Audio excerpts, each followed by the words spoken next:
హస్తం పార్టీతో ప్రజాస్వామ్యానికి ప్రమాదం వచ్చే ఎన్నికల్లో ఎన్డీఏకు 400 సీట్లు. ప్రధాని మోడీ వచ్చే లోక్సభ ఎన్నికల తర్వాత కాంగ్రెస్ పార్టీ ప్రతిపక్షంలోనే ఉంటుందని, ఆ పార్టీ దుకాణం మూసివేత అంచనా ఉందని ప్రధాని మోడీ అన్నారు. ఒకే ప్రాడక్ట్ పదే పదే లాంచ్ చేసేందుకు ప్రయత్నాలు చేస్తుందని రాహుల్ గాంధీని ఉద్దేశించి వ్యాఖ్యానించారు. రాష్ట్రపతి ప్రసంగానికి ధన్యవాద తీర్మానంపై మోదీ సోమవారం లోక్సభలో మాట్లాడారు.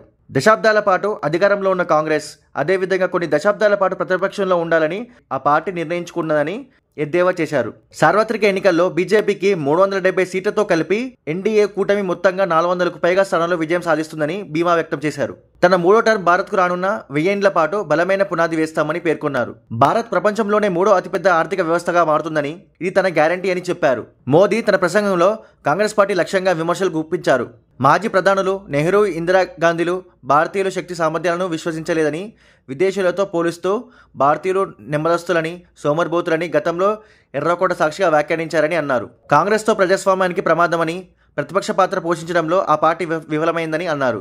దేశం సాధించిన విజయాలను కాంగ్రెస్ విమర్శిస్తున్నదని విమర్శించారు. నాయకుల కుటుంబ సభ్యులు, సొంత బలం, ప్రజల మద్దతు రాజకీయాల్లోని రావచ్చునని, అయితే ఒక కుటుంబం పార్టీని నడుపుతూ తమ సొంత వాళ్ళను ప్రమోట్ చేయడమే వారసత్వ రాజకీయం అవుతుందని మోదీ అభిప్రాయపడ్డారు.